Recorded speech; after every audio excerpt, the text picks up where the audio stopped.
with an agonizing week 1 loss behind us. Oh boy.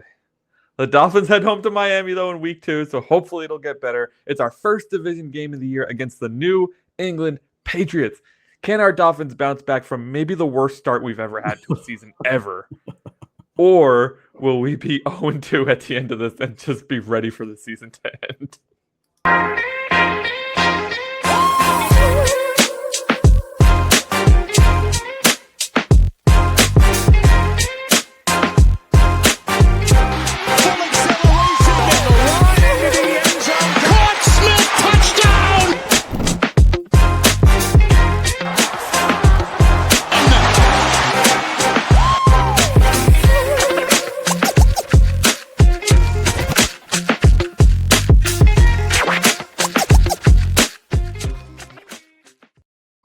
Fins fans, welcome back to the 305 Gridiron, your place to commiserate when the Dolphins have an absolute stinker in week 1 of the season, which is what we had in this week 1 matchup against Indianapolis Colts. I did not have losing 33-8 on my bingo card, Josh. I don't know about you. No, definitely not even close. I was hoping for at least a competitive game, and we certainly did not get that in any way, shape, or form. We certainly did not. Now, we both said it was going to be close. Little did we know it wasn't going to be close and not in our favor. So that stinks. But let's move on to the Patriots game, right? Let's have the NFL mentality. Next man up, next game up. We're moving on to New England, who had a bit of a challenge themselves, losing to the Las Vegas Raiders. A lot closer, though. It was a closer game for them. They played marketably better than we did, but I'm pretty sure every team in the league played marketably better, including my local high school team. Your local high school team probably could have beat us. No, I'm kidding. People are going to be like in the comments. Whatever.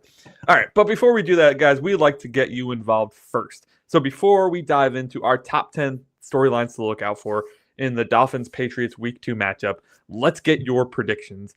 Hop into the comments before we even go, right? Because you don't want to hear ours. We don't want to be suggestive towards what your predictions should be.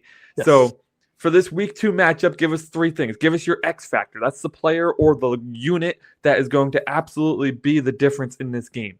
Give us a bold prediction. I swear if you don't make it bold enough, I'm going to let you know.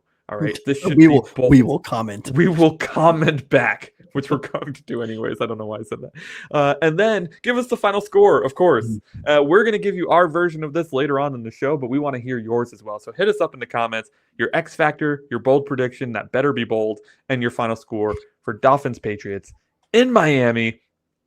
Kick off week 2 of the National Football League. Football's back though, Josh. I know it wasn't a good week for us, man. It was a stinker for us. Yeah, it was tough.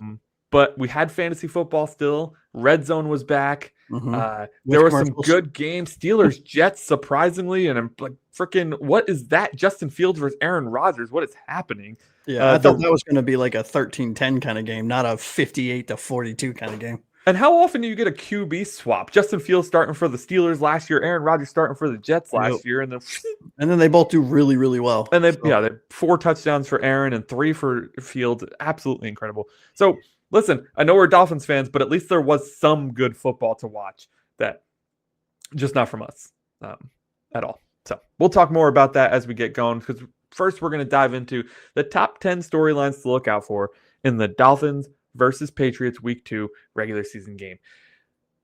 The first has to be about the Patriots, and it has to be about the development of second-year quarterback Drake May. He had a rough start to his career last year. I believe he played 12 games. I think he went 3-9, if I remember that correctly. I'm just doing it off the dome. I didn't even write that stat down. Had a rough start to his rookie season. He threw the ball 46 times in week 1, though. For 287 yards, nearly 300 yards, a touchdown, and an interception. So that's something for us to look out for. Our secondary's banged up. We lost Storm Duck, it appears, which is holy crap. Yeah. How many more injuries? You know what really bothered me with that is that on the announcement for week 1, when we were playing the Colts, all of the announcers were like, well, they lost their number 1 corner. If you think Storm Duck was our number 1 cornerback, you do not know football. So looking at the Patriots, now the expectation I would have, right, is for them to protect May a little bit more, have the running game going. They still have Ramondre Stevenson. They picked up that kid Travion Henderson in the draft who looked really good in the preseason. I did not expect 46 passes in week 1. I got to be honest. I thought they would protect him a little more. Yeah, no, neither did I. I mean, they only ran the ball 18 times for 60 yards, Yeah. right? That is the polar opposite of what I thought a Vrabel-led team would do, and I think that's not indicative of what come mid-season or end of season kind of look back session will present, right? I think this is going to be a much more balanced team. The fact that Drake May was sacked 4 times is concerning because if that happens every game, he's not gonna be there after week 4. It's gonna be a Right. tough season, yeah. Yeah. So I mean, and against a Dolphins team who gave up 150 some yards on the ground in week 1, I could definitely see a world in which, if they start the game off hot, if they being the Patriots start the game off, get a couple things going, some quick passes, some good runs up the middle, some good outside runs, they will start milking the clock if they catch a lead before us. And they have 2 very, very good running backs that can certainly carry them. Yeah, I mean, it's a really good point that, they're probably going to try to run the ball more because we let up a lot of passing or rushing yards. But I think that this type of coach does that anyways. If he wants to go into the game with a solid defense and a strong running game and he doesn't get to do it, we see it a lot. The next game, it's like overemphasized. It's like they're going to run the ball 12 times straight, right to start the game. And maybe we'll see that from Vrabel. Maybe he's grown. I mean, it is his second stint as a head coach. We do see differences in second stints. So I don't know. I think Drake May, I want to see more from him. You can't yet say if he's good or not. I think that he is an intriguing fantasy option, but that's not what we're talking about here. It'd be interesting to see how he reacts to Weaver's disguises, and if Weaver even is doing a lot of disguises at this point, because we saw how atrocious the defense was in week 1, and we got injured more. It's like, are we even putting out any exotic packages at this point, or are we just getting back to the basics and just trying to outmuscle them? Yeah, well, I think week 1 it's tough because the defense played, I think, 92% of the first half. Right. And they had 82 total tackles, 1 sack, 4 tackles for loss. They being our defense, 82 tackles, 1 sack, 4 TFLs, 4 pass breakups, and 2 QB hits. Those have to get better. Yeah. Right. All of the stats except for the total tackles. I mean, if they get better, great. But we need more sacks. We need more TFLs. We need more PBUs. And we need more QB hits. That is how we win this game. And I think if you look at week 1, right, the times that Weaver did send an exotic blitz or had some kind of fun defensive scheme, instead of just sending 4 and dropping 8. Sorry, I'm trying to do quick math here.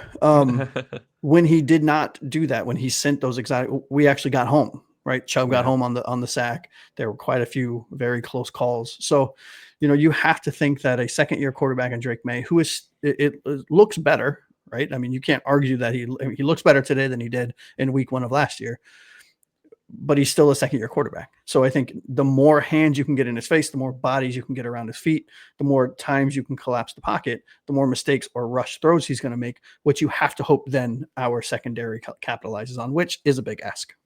Yeah, I mean, that should have been the game plan for Daniel Jones, and it just didn't happen. I mean, we didn't get in his face. He tore us up. His offensive line, we talked about it in the preview, ended up being better. Yeah, much better than we expected. Yeah, I think for Miami, this is a potential. I think it's a good matchup to bounce back in because it's a young quarterback. And I'm not saying that Drake May is bad or anything like that. I just think that you have opportunities against young quarterbacks that you may not necessarily get if we were facing Buffalo this week. Right. Which and there comes the mental aspect of it, right? Yeah. You just lost a really, I mean, it was like you said, it was about as worse of a start to the season as you can imagine, right? Tua fumbles and loses it, 2 interceptions, 140 yards total. Nobody's on track. Nobody's doing what they're supposed to. The defense looks suspect at best. Yep. And if you were to turn around then and have to go play Baltimore or go play Buffalo, the mental aspect is like, okay, we're already 0-2, right? And then that's where it snowballs. Yeah. So. Yeah, I'm not saying, again, I'm not trying to talk down about the Patriots, but I think if Miami can put their quasi best foot forward, we win this game handedly. Yeah. Well, not handedly, but we win this game. We have potential to win this game, Yeah. which, I know that most Dolphins fans are looking at this game right now after a tough week 1 loss as if we are in the Arch Manning Bowl, right? But it's been 1 week. Let's try to keep the castle walls up a little bit longer than a week, and see what we can do against the Patriots. Yep. I think the number 9 storyline is also with the Patriots, though. I think that their new additions, Vrabel made a stamp on this roster coming in, and especially on defense. And they added Milton Williams at defensive tackle, Harold Landry as a pass rusher, Carlton Davison as a defensive back, and Robert Spillane at the linebacker position. These guys had a fantastic week 1. They are definitely names to keep an eye on for week 2 as Miami tries to find, ways to make their offense better. I think these guys are going to be doing everything in their power to make sure that our offense looks as bad, if not worse, than it did in week 1. Yeah, like to your point, Harold Landry, 2.5 sacks, right? Robert Spillane, 3 total tackles. Carlton Davis, 2 pass breakups. Milton Williams, I think he had like 4 or 5 total tackles, and maybe a pass block, kind of sticking his mid up in the air. I can't really remember. But yeah, they're like the additions that were handpicked by Vrabel's guys, right? The tone setters, the cult. I hate using this. The culture setters, right? Yep. They showed up. They showed up and they made their mark and they put their stamp on the game, and they made it a close game with Vegas, right? Who has a lot of buzz coming in, with their rookie running back and Jay Ajayi. Jesus, it is wow. It's been such a lot of Ashton Genty and Geno Smith coming in and having a crazy game. So there were some black eyes in that Vegas game, especially when Jay Ajayi comes back. Jay Ajayi, yeah. I mean, the passing game for Vegas is what really killed them. Yeah, look at Brock Bowers and Jacoby Myers just had field days. Yeah. So they're beatable on the perimeter, right? I mean, that's what that tells me.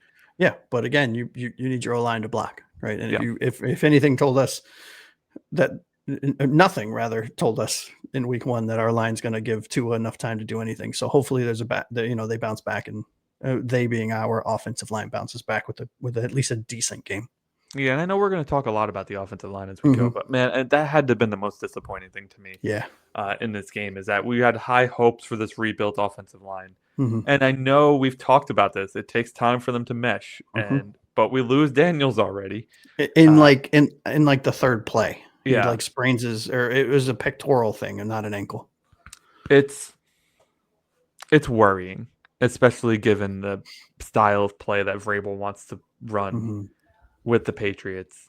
Yeah, which is tough, smack you in the face, and right now we don't have an offensive line our offensive line will get smacked in the face over and over again and not really put up much of a fight. Yeah, which is so shocking, dude, because like in the preseason, Patrick Paul, Jonah, Brewer, Austin, everyone looked so good. Every year though, I feel like I don't want to watch the preseason anymore because it's a lie. False hope. It's such a lie. You may think you're facing starters in the preseason, but you're not really facing like the full wrath of the starters, right? Yeah, constantly. Right. Yeah. Starters aren't going 100% in the preseason. Like they're just trying different things. A lot of them are trying moves they haven't tried before and like different things. So like the preseason, looking good in the preseason means shit all as far as I'm concerned. Yeah. And we got to stop falling into that trap. We promise next year we will not fall into the trap until the preseason hits, and then we will fall into the trap. Yes. Yeah, I will talk a big game until preseason game 1. I'll be like, God, this is the best team ever. That's our promise to you. I mean, join the show. I think we can keep it. Let's get into a Dolphins related topic here. Yeah. We're at number 8 in storylines to watch here against Dolphins versus Patriots in week 2.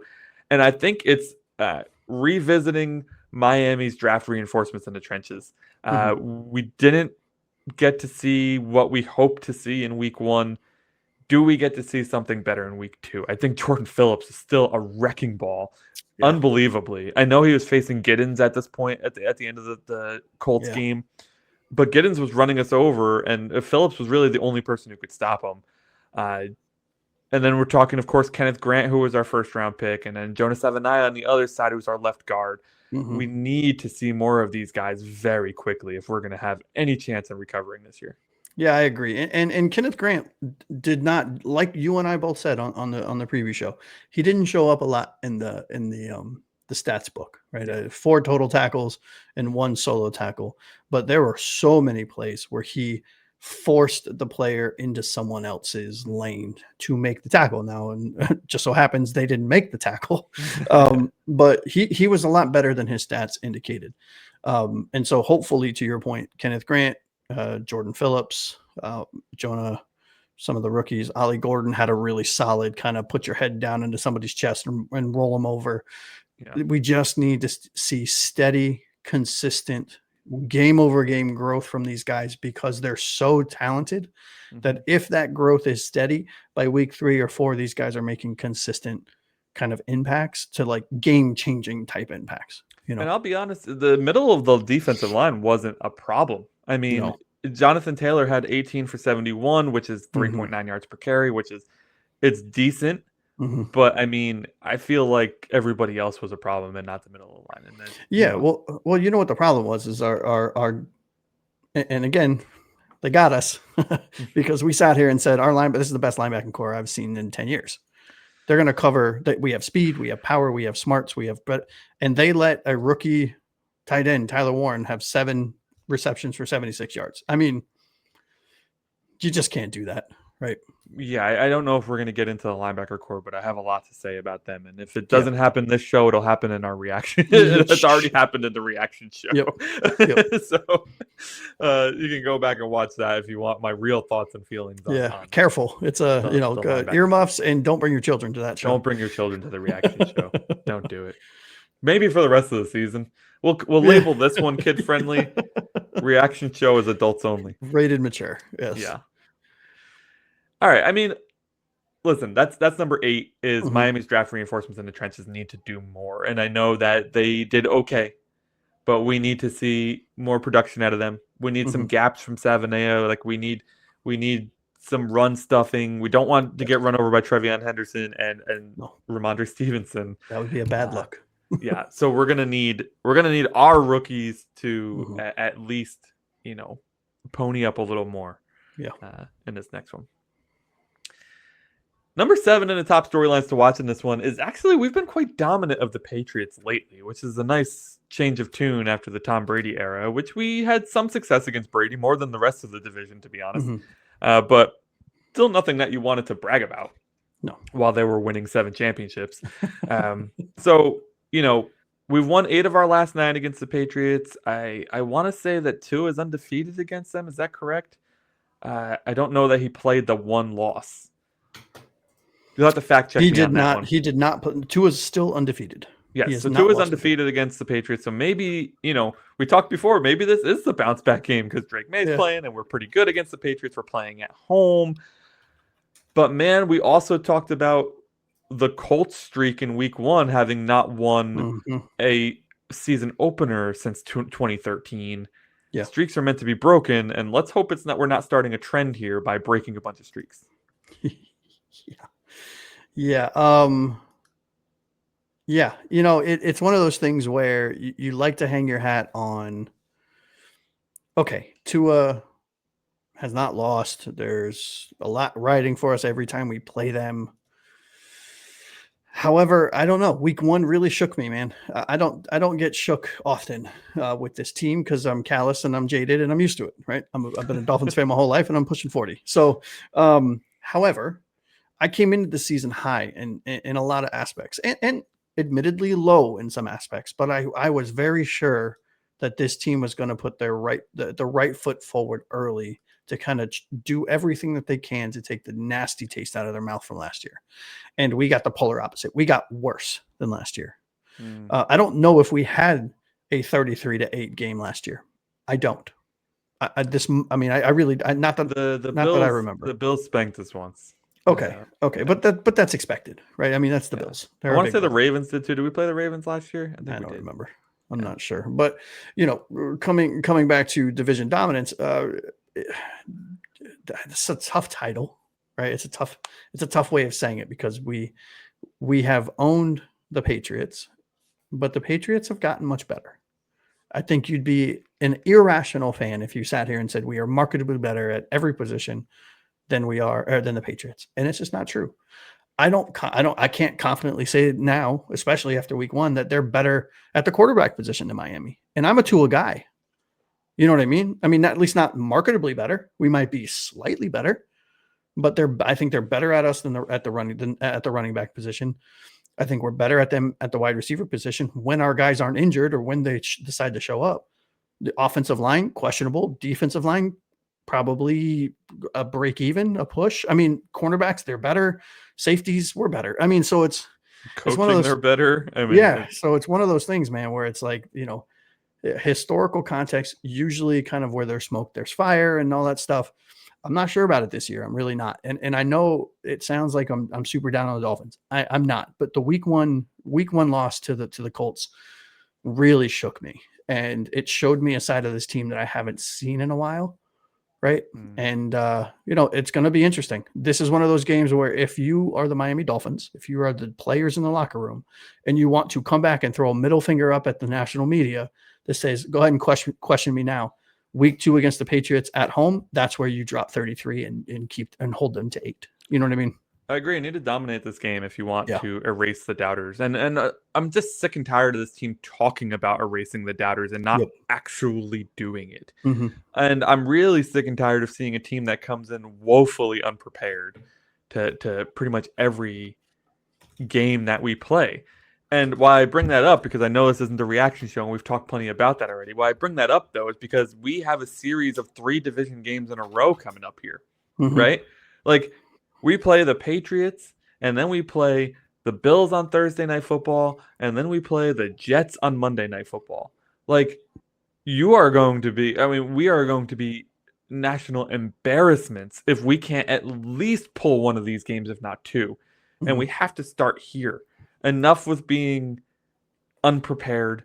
Enough with coming in thinking you're the better team. Because let's be honest, that's what happened against the Colts. You think so? We came in thinking we were the better team. Yeah. The Colts have had no hype all offseason. Daniel Jones at quarterback, which everybody laughs about, right? And now imagine we come into this game the same way. It's Drake May. Who cares? We should dominate them, right? Yeah, he's going to slap us around. I don't even know what to say anymore about this. So, we need to make a statement here against the New England Patriots. Well, and that's what you need to say, right? I mean, it's really that simple. Enough with the fluff, not from you. I'm saying you, royal you, right? Enough with the fluff. Enough with standing up on the podium and saying, "Oh, okay, yeah, it was a comedy of errors, and we'll get better, and we'll address them." And no, like you've been saying that for 4 years now. It's put up or shut up. Because if we don't win this game, we definitely don't beat the Bills, in my opinion, unless God comes down and decides to turn Tua into Marino for a day. Yeah, like Don Shula comes back from the grave and Dan Marino starts strapping up again for the Bills game, and we're not, That's the only way we win that game. Yeah. And then the way the Jets look today in week 1 against Pittsburgh. Yeah. Dude, I don't know if we win that game either. You know what I mean? So we could be 0-4, and I mean, I don't know if anyone survives. I mean, you have to think, and I don't mean to put such an emphasis on a week 2 game, right? It's a long season. I've seen it 100 times. Teams turn it around, or they can, right? Where they lose the first 2 or 3, and then they make a run of 8, and they're 8-3, and you're like, oh, cool. Hey, we're in the playoff hunt, right? But if with this team, it just seems different, right? It just seems like if we start 0-2, we're going to be drafting 1 or 2 next year. And it is a big deal because it's division games. And when it comes to tiebreakers at the end of the year for a playoff spot, these games matter more than the others. Yes. Like, unless the Colts are going head, toe to toe with us for that final playoff spot, that loss means nothing. Yeah. But if we lose to the Patriots, that loss means a ton. Because now our division record is off to a bad start, and we have to play the Bills twice. The Jets look better. We have to play the Patriots again. Like, it's egregious to say that this is a must-win game. Yeah. But I'm also going to say that this is a must-win game. And that's what I was kind of getting at, right? Yeah. You said it in a much more eloquent way than I did, right? But yeah, it's crazy to sit here and say, well, week 2 against the Patriots is a season-defining win. Like, this is a nut up or shut up kind of game when it's week 2. However, the facts are the facts, and it is. Yeah. You know what I mean? We are an all talk, no action team so far. And let's talk about the exact opposite of that, which would be Mike Vrabel's coaching and his coaching adjustments, which is number 6 on our top 10 storylines of the Dolphins and Patriots week 2 regular season matchup. Mike McDaniel is an awful adjuster. He has so far been an awful head coach. I know that he's a boy genius and he spins up some really impressive plays sometimes, but if you look at the overall picture, he's been bad. Yeah. Mike Vrabel's been kind of the opposite. He hasn't won much, but his departure from Tennessee was pretty shocking to the rest of us who weren't Titans fans. Yeah. His one season out of the league was pretty shocking to me. How did this guy not get another coaching job with the winning record in the NFL, which is very rare to find? So Mike Vrabel brings in an 0-1 Patriots team, which I'm sure he is pretty beat up about.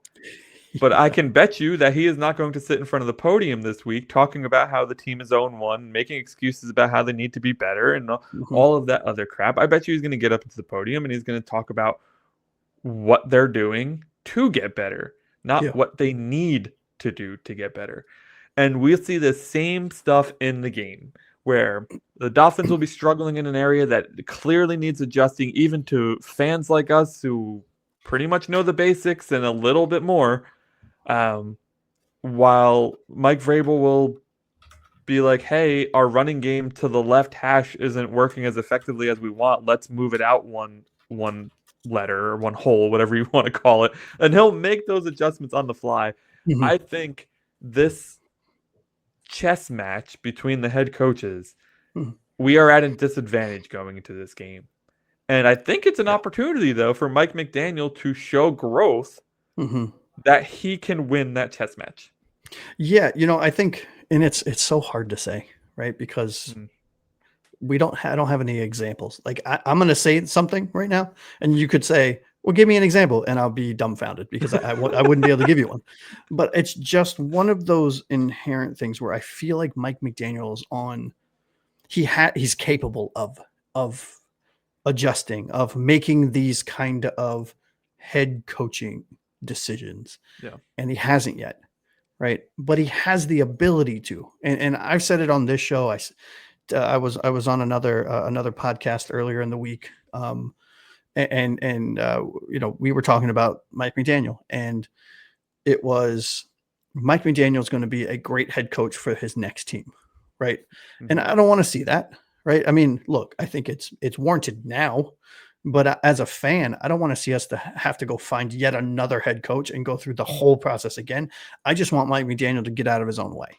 And I think when you look at Mike Vrabel is really good at seemingly, I mean, from his time in Tennessee and from his one game in New England, it's, I don't have a clear picture, but he seems to be better at, going through the first half with his scheduled game plan, making adjustments, and then changing it up in the second half. And it's all I've been begging Mike McDaniel to do because I don't see it. I'm not saying he's not doing it.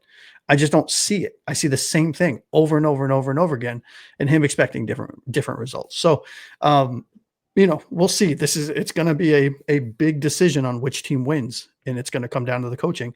And I don't know if we have, the points in that category over them. Here's what bothers me overall about McDaniel. We saw Nick Sirianni in Philadelphia try to call plays his first season. Yeah. Right. Yeah. He failed at it.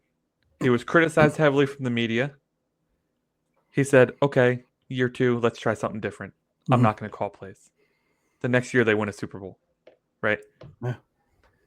Mike McDaniel's been criticized and asked by us, by the media. Are you considering giving up play calling? And the answer is always the same. If I think it's the best for the team, then I will do it. Clearly, you are lying, sir. Yeah. Because you've been calling plays now for over 3 years, and this team hasn't won shit.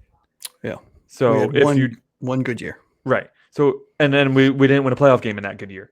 So I don't care what your regular season record is. If you can't win a single playoff game, it's all for nothing. Yeah, right? True. Yeah. So if you giving up play calling isn't better for this team, then you're not right to be a head coach for this team. Then you shouldn't be the head coach. And that was that's my overall point. I am not a huge fan of Mike Vrabel. Like, I didn't want him to come in. Dolphins fans were like, fire McDaniel, bring in Vrabel. I wasn't one of them. Mm-hmm. But what I do love about him is that he knows how to delegate. And that's what I believe. I do not like this new style of head coach that wants to do everything and put everything on their shoulders and carry the whole team. I want the guy who delegates, who understands his shortcomings, who understands that he can't do everything because there's a lot to do. Yep. Well, we've said it before on this show. Mike McDaniel needs to focus on the macro, not the micro. Yeah. He's a jack of all trades. He's a master of none. Yeah. And if you need examples of Mike McDaniel being poor at coaching, just go watch week 1. Yeah. I mean, specifically the scoring drive. We scored on one drive. And I don't even know how we scored. We scored because Achane is a beast. It was by far the worst scoring. Let's not get into it again. It was the worst coaching I've ever seen, and we scored. I have no idea what happened there. It was crazy. All right, that's enough coaching. Blind squirrels, nuts. Put it together. Let's move on. Number 5, top storylines to watch: Patriots Dolphins week 2. Yes. Tua needs to look better. We need Tua to be more precise, and we need him to take advantage of the Patriots' new look defense. We got done talking about the Patriots' additional pieces, and they had a pretty impressive week 1, but they still lost to the Raiders and Geno Smith. And that's because they were taken advantage of on the outside, right? Brock Bowers was explosive. Jacoby Myers was incredible. That kid, Tucker, I don't even know his first name. Kraft. Okay. No, Tucker's his last name. Just kidding. No, he was good too. Trey Tucker. Trey Tucker. Yep. Good too. Mm-hmm. Geno throwing all over him. We need Tua to look comfortable for once. I did not see a single play in week 1 where he looked comfortable enough to sit back there and make the play that needed to happen. He had a few darts, and I still can't believe they didn't challenge that Tyreek catch on the sideline because that was crazy. One of them. That's crazy. But man, if we are going to win this game, it is not going to be through the run. It is going to be through Tua pitching the ball down the field. Like, we know he can, but we haven't seen in over a year. Yeah. Last year, we didn't do it at all. We were dink and dunk central. 2023, he was throwing it all over the yard. He led the league in passes over and passes attempted and completed over 20 yards. Right. Yeah. And then last year, defenses adjusted to it, and we never adjusted back.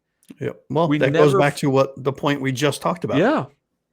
We never found a way to beat the deeps, the cover 2 deeps or the cover 3 deeps. Never found a way. Teams just put a safety over top, and then we never throw it. And I get that that's a McDaniel thing, but that's also a Tua thing because he's not trusting his receivers.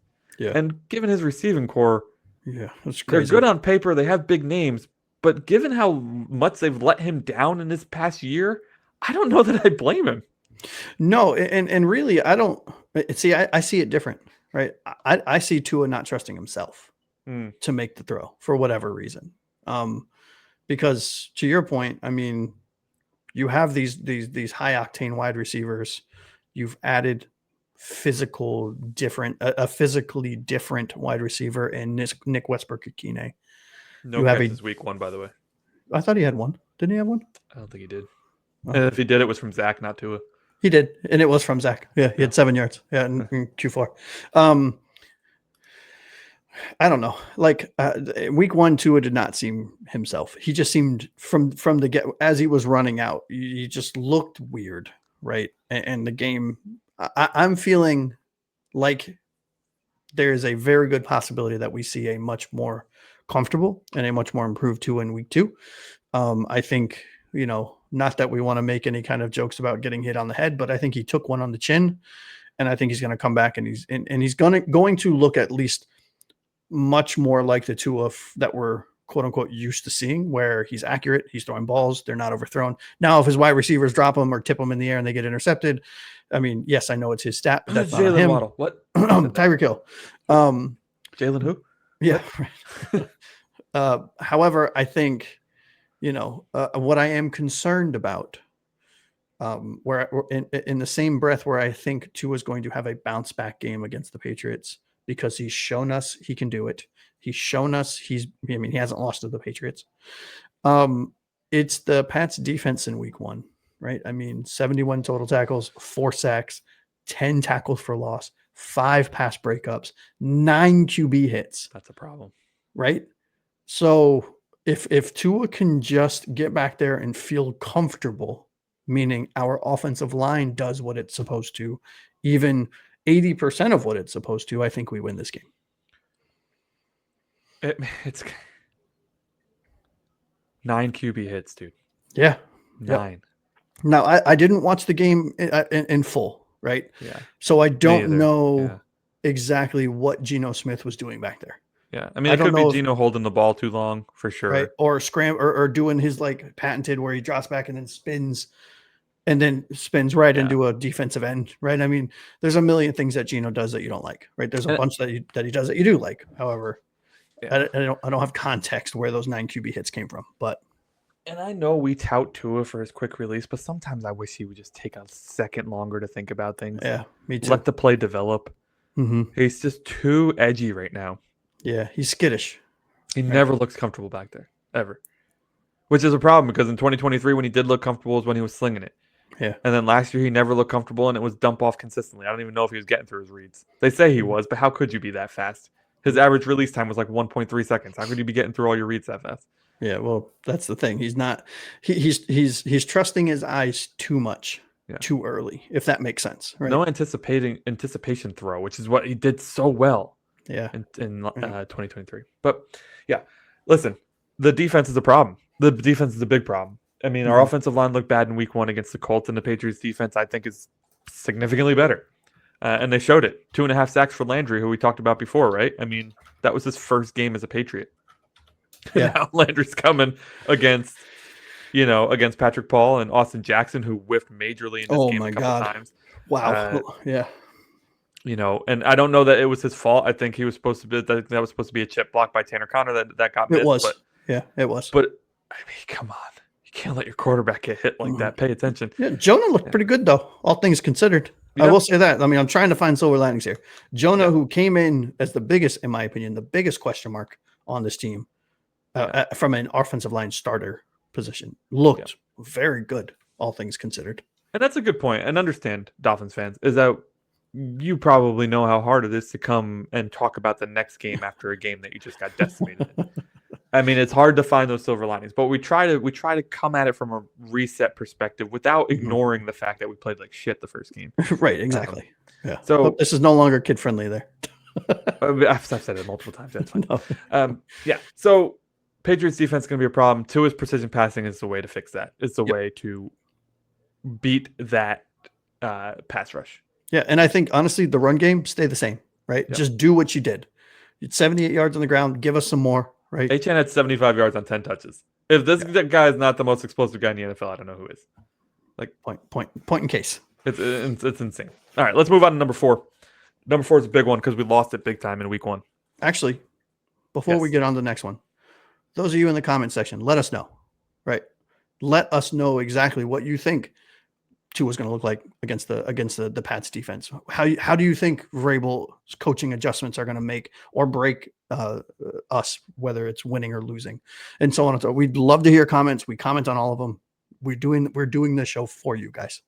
Tell us why you're starting Tua in fantasy this week too. Because I have no choice. Let's move on. Number 4, top 10 storylines of the Dolphins Patriots week 2 matchup. We lost this big time in week 1. The turnover battle. Tua himself had 3 turnovers in week 1. That cannot happen again if you have any chance of winning the game.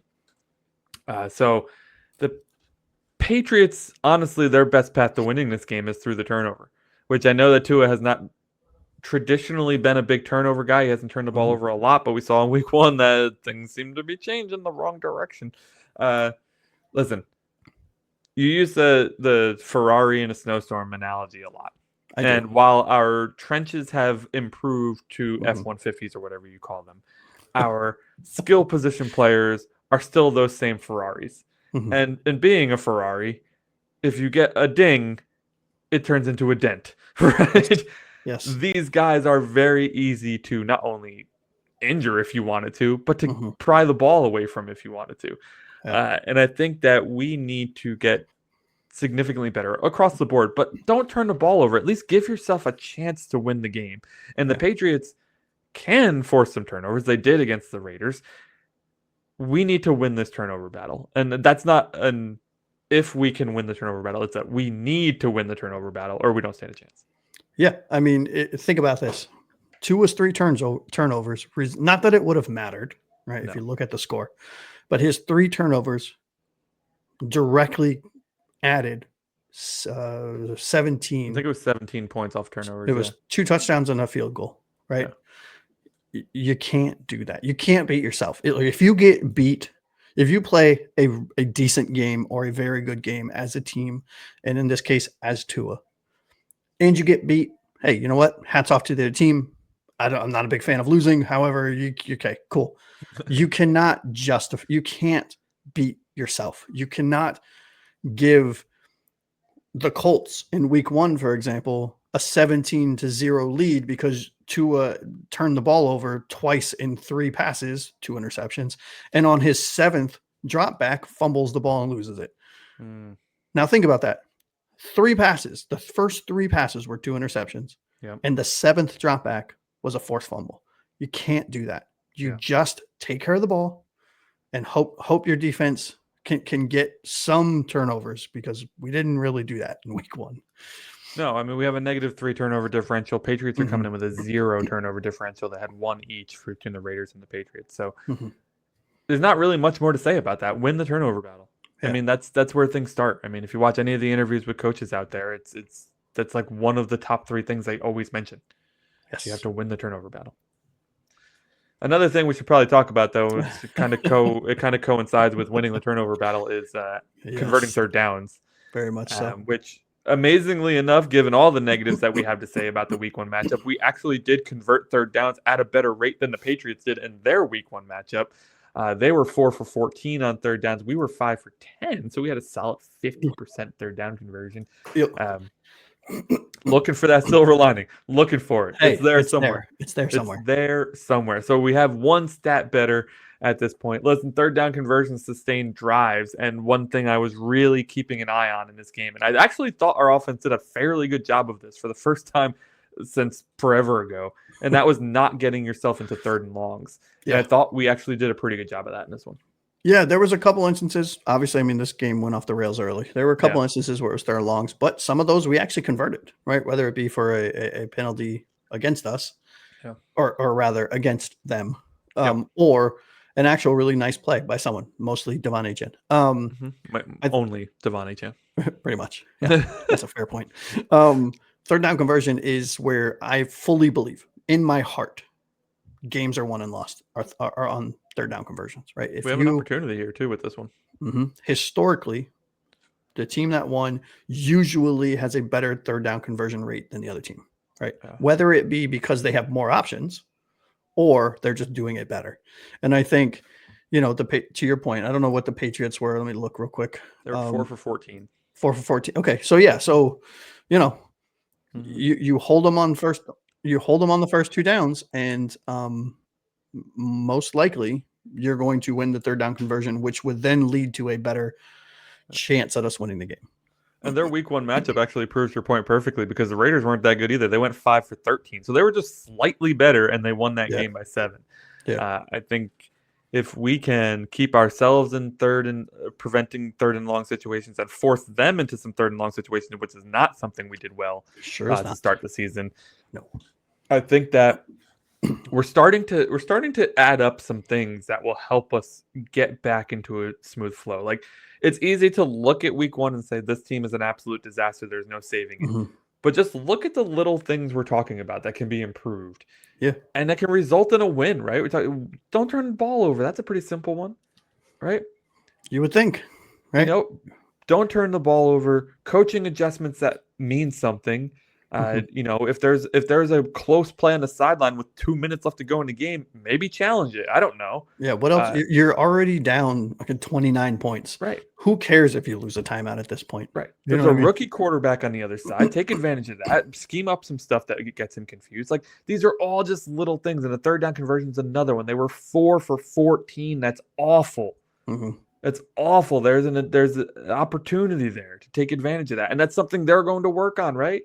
And these are all small things that add up to a very big ending. Yeah. Right. Either one side positively or one side negatively. And you said it perfectly. Just do your 111th, right? Yeah. On offense, do your 111th on defense.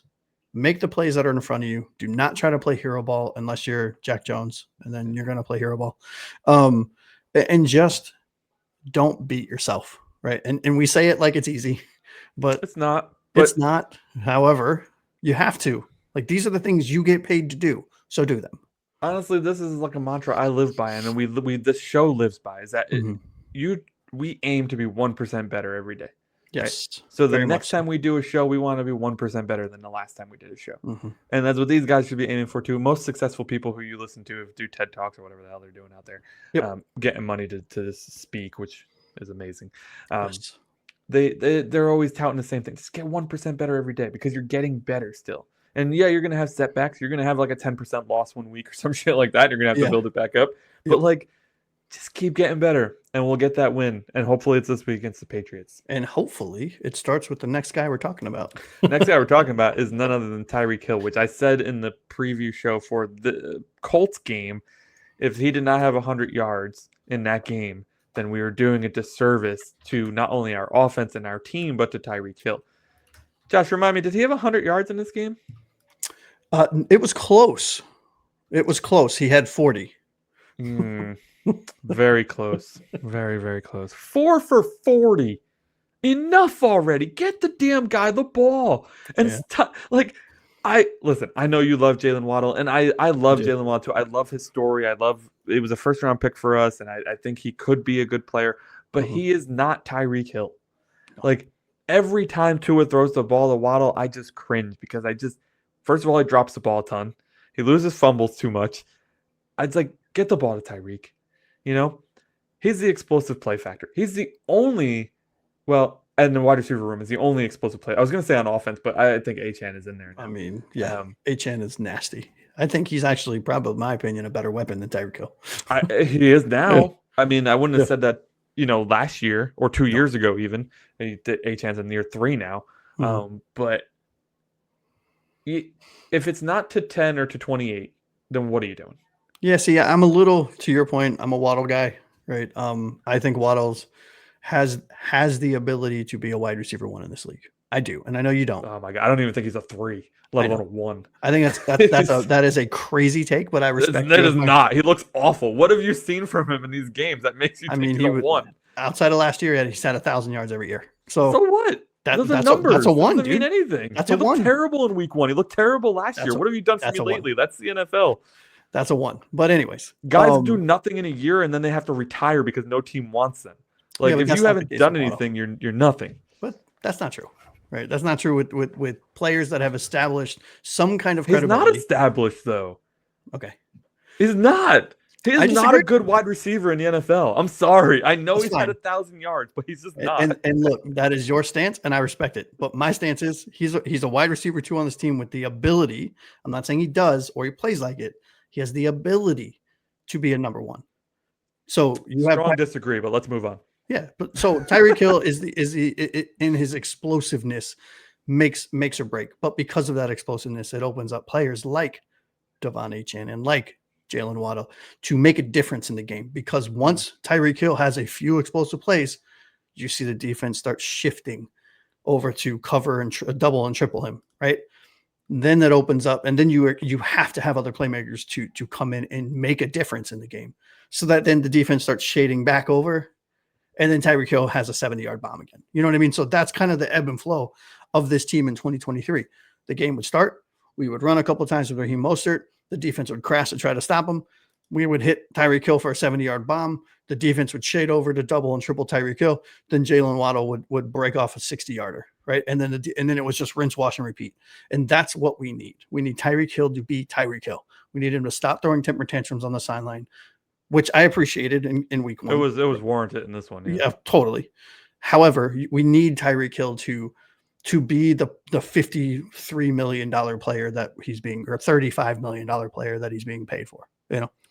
Yeah, I agree. He needs the emotional growth, but I think he actually found that emotional growth this year. I think the frustration's coming with, hey, I'm running 65 routes a game, and Wide I'm open. open on 35 of them, and I get thrown to 5 times. 4 times. 4 times, right? And it's like, I mean, I think any one of us would be frustrated by that. It's severe lack of Oh, of usage. course. Yeah, it's exhausting, both mentally and physically. And it goes back to my point before. We're not slinging the ball down the field, and until we start moving the ball down the field again, nobody's going to respect the deep pass. Of course not. And Yeah. it's just, we saw it again today. We thought, oh, we got new offensive, or not today. I'm sorry, week 1. I don't know what day it is. We saw it again in week 1, though, and I imagine we'll see it again here in week 2. Is that we thought, okay, the running game is going to be back because we rebuilt the offensive line. But the problem is, even with a rebuilt offensive line, they're still stacking 7, 8 in the box because they don't really care about the deep pass. They don't think Tua is going to get the deep pass off, first of all, because they don't think the offensive line will hold up. Yeah. And they just don't think he's going to throw it because, well, he's been kind of scared the last year. It's true. So, like, he doesn't trust himself. If we don't start moving the ball further down the field in the intermediate to deep sections of the field, it's going to be another long 2024-like season. And we saw it in the second half of week 1 where we were getting shellacked in the first half. We come out in the second half, and what do? We revert right back to flats and screens and just short. It's so disgusting crap. Which goes back again to our conversation about coaching, but let's move on. Yep. Could not agree more. Yeah. One thing I do want, before we move on to our number 1 take here, because this is our top 2, our second storyline to look out for in the Dolphins and Patriots week 2 matchup is Tyreek Hill and being an explosive play factor, explosive playmaker, is I want to see more Malik. Yeah. I think Malik could be an extremely explosive weapon in the NFL. And he really didn't get a chance until Zach came in week 1. Yeah, I mean, Malik, you and I both have been screaming his name from the top of anything that anyone will listen to. I mean, his stat line was 2 for 20, but that man is going to be a problem.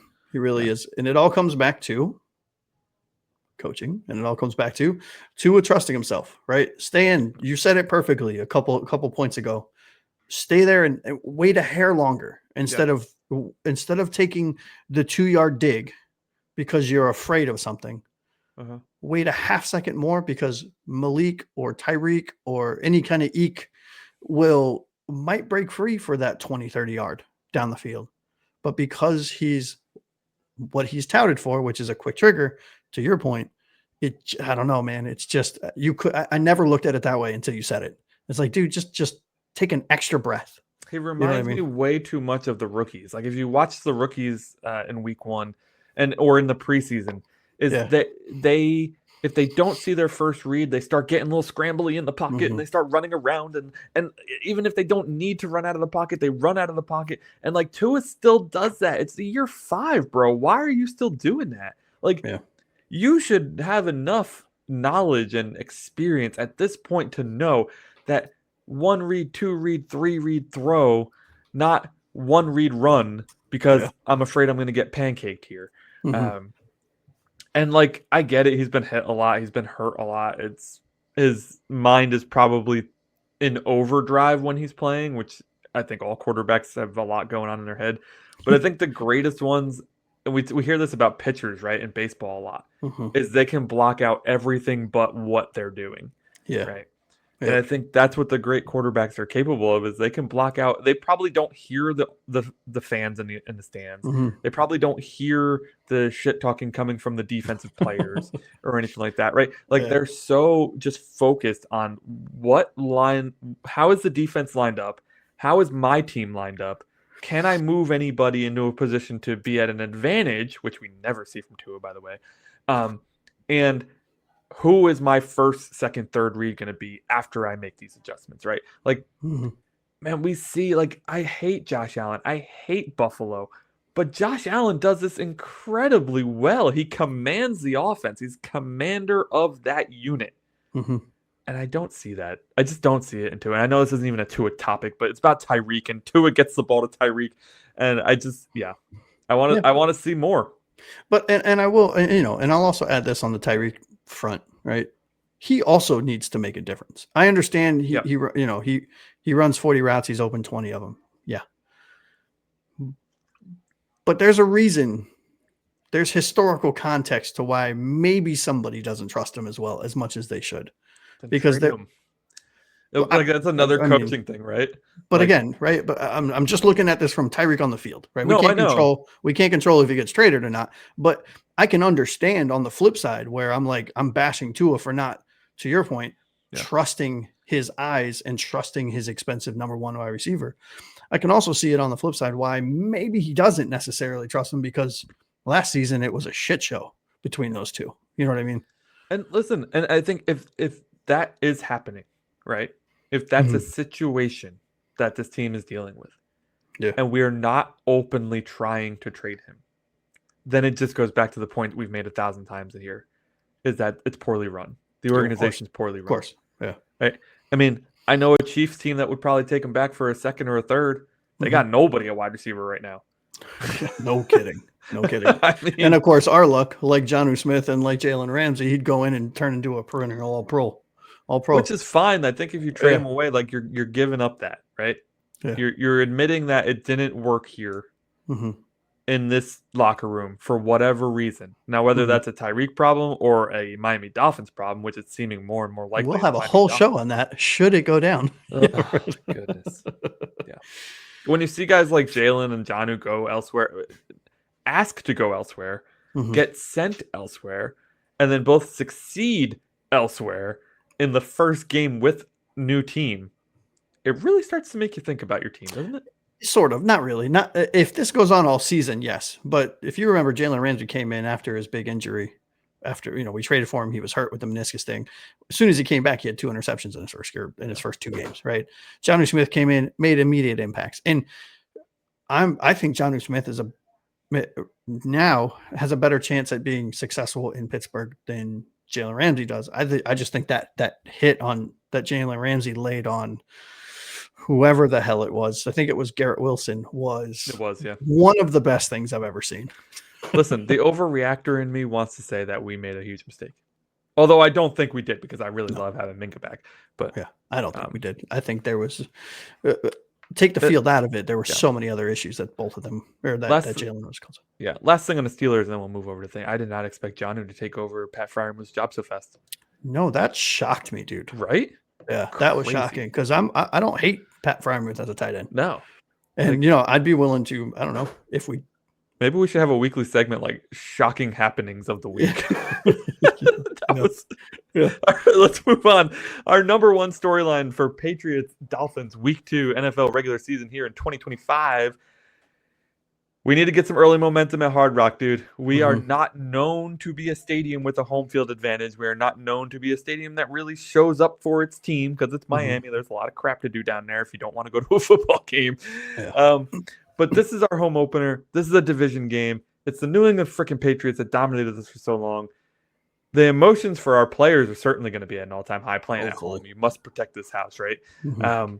We need to get off to a fast start. And we've talked about it a lot in this episode, because this is what we're leading up to. All these small things stack into a hugely fast start. I'm talking opening kickoff return for a touchdown, or pick 6 early on.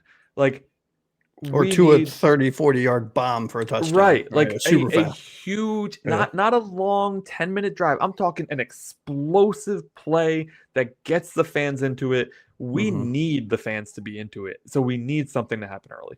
Yeah. And unfortunately, for everything we hope this team is, right?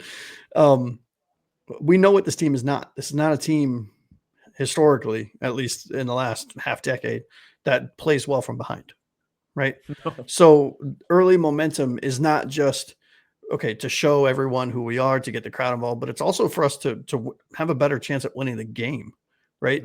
Because, we've said it in various ways, but we don't play well from behind. We just don't, right? We panic. We get too set in our ways. Our coaching staff decides to call random plays or not challenge certain other things, and we end up shitting the bed and losing the game. But if we can come out, right, and in 5 plays put 7 points on the board, and then turn around and our defense has a 3 and out, and then we get another 3 points, and then our defense gets gets the ball back right before they cross the half. And then we get another. I mean, that is how, I mean, that's what the Colts did to us. You know what I mean? Right. That is how you impose your will, if you will, on a team like the Patriots, right? Score early, let your defense play with their hair on fire because they're playing with a lead. And then it just turns into this like energy feeding off of energy. The crowd is into it. The coaches are into it. People are high-fiving and jumping, and you turn into a really good team, you know? Yeah. I just said this, but we need the crowd, dude. Yeah. We do. need the crowd to feed off of. And the heat. And well, yeah. Which the heat, hopefully it will be a nice sunny, I think it's hot 1 p.m. day. 1 p.m. It is a 1 p.m. game. Yes. A nice sunny September 14th afternoon game in South Florida. Nice, hot and humid. Humid.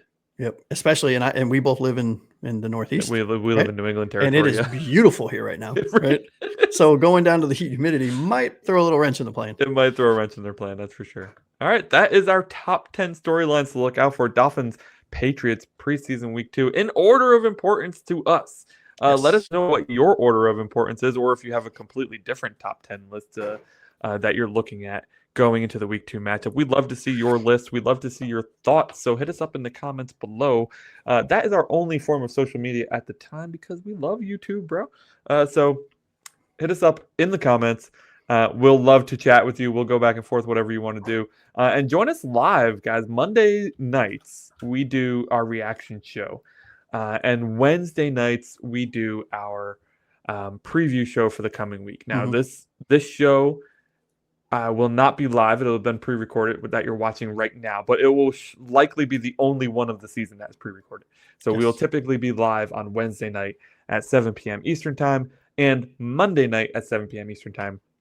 We will also hit you up with any breaking news. We will not wait for those episodes. We will go live immediately. In some way, shape, or form. Yeah. Yeah. All right, but that's not the end of our show. That's just the end of our segment. We have one more segment that we want to do. We asked you earlier on in the show to hit us up with your predictions and your X factor and your bold statement for the game, your bold prediction for the game, and your final score in the comments. Now's the time for us to reveal what our predictions are for this game here in week 2. I expected them to be a little more negative given the week 1 shellacking we took, but neither of us have changed our original score. Nope. Amazingly enough, we have both kept the same score that we established for this game in the preseason. So let's start off with the score. Josh, we'll go over to you. How do you see this playing out score-wise? Yep. So I almost changed this in more favor for the Dolphins after week 1. Right. Interesting. But I kept it a Dolphins victory. So we'll be 1-1, and it'll be a 24-21 win. So a very close, hard-fought interdivision game, but Tua remains undefeated against the Patriots. I too almost changed my score for to be. I don't know if I was going to change it to have us lose, but I was going to change it because I have a very high score for this game. Yeah. I was going to change it to be lower after seeing week 1 between like 21-17 kind of vibe, somewhere around there. Yeah. But then I thought that was too emotionally reactive, and maybe I should calm down a little bit and not do that. So I have us winning this 28-24. Also a close, less than 1 touchdown game. I think Miami needs to come out and score 28 points just to feel alive again. Yeah.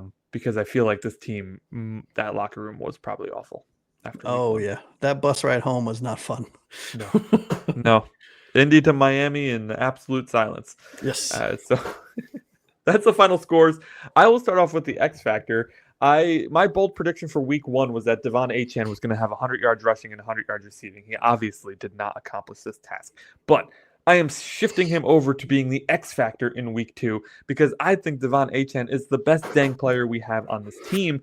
And I believe he's making a statement to be one of the best dang players in the NFL. He had 10 touches in week 1. That's it. How you get this guy only 10 touches is beyond me. 75 yards and a touchdown. And that touchdown was a man's touchdown. Right it was beautiful. That was a screen pass on 4th and 7. Or 4th and goal, I'm sorry. 4th and goal. But it was like 7 or 8 yards out. 7 or 8 yards out, 4th and goal. We throw a freaking screen pass to the running back because our coaching is fantastic. And Devon Achane just bulldozes his way into the end zone. This dude is known as a scat back, not a bulldozer. And nobody was stopping him from getting in that end zone. I think Devon Achane, I might keep him at X Factor the rest of the season. I don't know. We'll see how it plays out. But certainly in week 2, we need to win the running back battle. We need Achane to outpace Stevenson and Henderson. Yeah, and honestly, we need just more touches as a team because I would like to see Devon have 15 rushes and Ollie have another 10, right? Yeah. In a perfect scenario, that is like a perfect split. Ollie had 2. Yeah, I know. They were. He got the 1 yard that we needed, though. He got the 1 yard we needed. And he put his helmet into somebody's chest. It was great. He did. What's your X factor? So my X factor is actually a unit, not a player. So it's Miami's pass rush, right? Nobody showed up. Nobody. From a pass rush, from a team standpoint, but let alone from a pass rushing standpoint. Phillips, Chubb, Robinson, Sealer, everybody. Some of our linebackers. We need pressure, right? We need to be in front of Drake May. You need your hands up. He needs to hear feet. He needs to hear bodies. And I think they're going to flip that switch. We saw flashes of it, glimpses of it in week 1. They didn't produce. Right. Yeah. But I think if they can build on, like you said, small little increments, the pass rushing core is the X factor. Absolutely. They were the most disappointing unit in week 1 to me. Yeah. Considering it's our strongest, but in my opinion, the strongest position on our team. There was no pressure on Daniel Jones. He did whatever he wanted, whenever he wanted to. And we can't let that happen again with Drake May because despite him being a second-year player and a young player, he is still an NFL quarterback. Can't let that happen. I will say this, Matthew Judon, I'm still feeling that the weight of the pile drive that he had on Daniel Jones. I bet you Daniel Jones was wishing that he took the sack instead of continuing to run. Yep. So what's your bold prediction then for this game? My bold prediction includes Devon Achane again. Oh, does it? Okay. It does, but it also included a Patriots player. I'm showing a little love to both sides here. I think Achane and Henderson could both have 100-yard games. So that's my bold prediction. I think Devon Achane and Travion Henderson both go for 100-plus rushing yards. So if you're a fantasy player and you have one of these guys, I think this is the game to play them. Me. I have Achane and Tua and Waddle. You drafted I definitely did not draft with my fandom. That was a mistake. My fandom is showing. My bold prediction is Chop Robinson. Of all of the players that comprise our front seven, I think Chop Robinson is going to have a hell of a game. I think I have a bold prediction of 2 sacks and 3 TFLs. And for those of you that don't know acronyms, tackles for loss. Perfect. I hate acronyms, so I love that you said it out loud. Yes. All right, so now that you know how it works, if you haven't yet put it in the comments as to what your X Factor bold prediction and final score is for the Week 2 matchup between the Dolphins and Patriots, please do. We want to see it. We want to chat. We want to talk to fellow Dolphins fans so that we're not miserable alone. Let's be miserable with you instead. Yes, come be miserable with us. Yes, it's a miserable fan base. We go team. Go team, go. All right, that's it. That's going to do it for the 305 Gridiron. Big thanks to everybody who tuned in, anybody who drops questions in the comments or drops your predictions in the comments. Super appreciate that. You guys truly are like why we do this. We want to talk to you. We want to talk to Dolphins fans. Really. So we love it when you drop stuff in the comments. So if you like what you heard, please smash the like button, smash the subscribe button. That will help us grow. We're a very new channel. So anything you can do. It's perfectly free, by the way. Yes. You know, we're not asking you for money. Free 99. It's the best kind of price. Free 99, yeah. So don't forget, we will be back on Monday night to talk about the result of the Patriots and Dolphins game. Hopefully, we'll be talking about a victory Monday this time and not another loss. Fingers crossed, as Josh has pointed out there, if you are not watching this visually. So, yeah. We're going to break it all down. Highs, lows, in between, good, the bad, the ugly, whatever you want to call it. You won't want to miss it.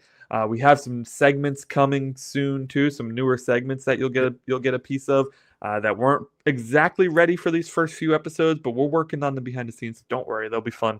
Can't wait to do that.